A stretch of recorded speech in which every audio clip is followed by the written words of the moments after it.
There once was a street in a city I lived where, among the new developments and projects, stood a lone claim of land that belonged to a man named Oba. Now, Oba was an elderly man, about 5 foot even, with a wrinkled face and balding gray hair, but he always had that twinkle in his eyes that let you know there was still something behind them. In his plot of land, shrunken in contrast to the mammoth developments around him, he grew daisies and lilacs and any sort of flower he could. I remember spending many sunny afternoons playing chess against him atop a small ceramic table, seated in the midst of lush green grass. After each game he inevitably won, he would tell me something new about the flowers in his garden. Greenery was, as one might expect, hard to find in such a sprawling city, which naturally led to Oba attracting a small group of fellow garden enthusiasts. And his garden was incredible. With the natural turning of the seasons, his land would change to match the color and theme with fervor. In autumn, he watered chrysanthemums, asters, and stonecrops. In winter, snowdrops and camellias. In spring, daffodils and tulips.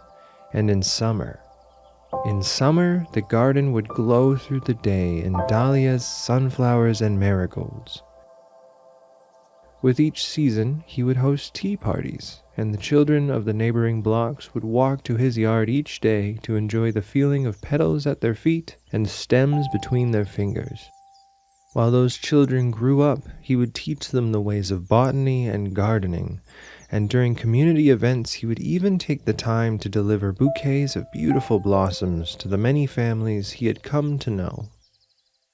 At least once a year, Oba would be approached by a newer, friendlier construction company, all with the same motive, to buy his land and develop it. And always, I would witness, with that gentle smile he would decline their requests and offer a cup of tea for their troubles. The companies were not companies to him, it seemed, and although their words would grow sharper and hotter as the day grew on, Oba would remain calm until the men who had approached him would leave in a resigned, yet rested huff. Then, after the sun went down and the world shied away for the slumber of midnight, Oba would retreat to a small wooden cabin at the end of his lot. Shortly thereafter I would hear, over the din of factory blast furnaces, the melancholic plucking of chords to a song nobody knew. It was this music, this private funeral, that drew me to understand Oba as I began to mature. Each Sunday, we would enjoy a match of chess over that ceramic table, and I would learn new things about the man I thought I had already figured out. One weekend I learned he was a veteran. The next, that he had children of his own. The people around him had begun a rumor that he was here long before the city. And when confronted with it, all he gave us was a big smile and a gentle nod. There was a light in his eyes that told you the world could be something like that garden, if only you stuck around long enough to listen to it. Unfortunately, not very many people did. When Oba fell ill, the people around him knew because weeds had begun to sprout. The grass had grown wild, and the picturesque flowers had begun to paint the borders of his land in vines and stems. People would go to see him, growing in concern with each passing day, only to be gently turned away after a cup of tea.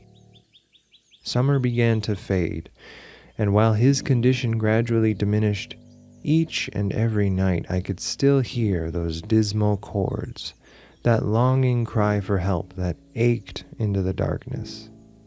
Eventually, for a reason even I cannot understand, I began to mow his grass. I started clipping the flowers. I started to cut away the vines, and had even amassed a small collection of gardening tools in the process. It was thankless work, and tiring too, but I had to do it. I knew I had to do it. There was something that pulled me to that garden, and every time I returned to the plot to continue my work, I would see a small, wrinkled face peering outside, grinning through the cabin window as the weeks went by. Then, months later, the face disappeared. I had grown too comfortable in my own routine and allowed the weeds to grow again. The chords failed to play one night, replaced instead by the steady red and blue lights of an ambulance. It was inevitable, yet I had not been prepared for him to leave, the thorns in my throat tightening as the night wore on until the only light left was the burning of a growing metropolis.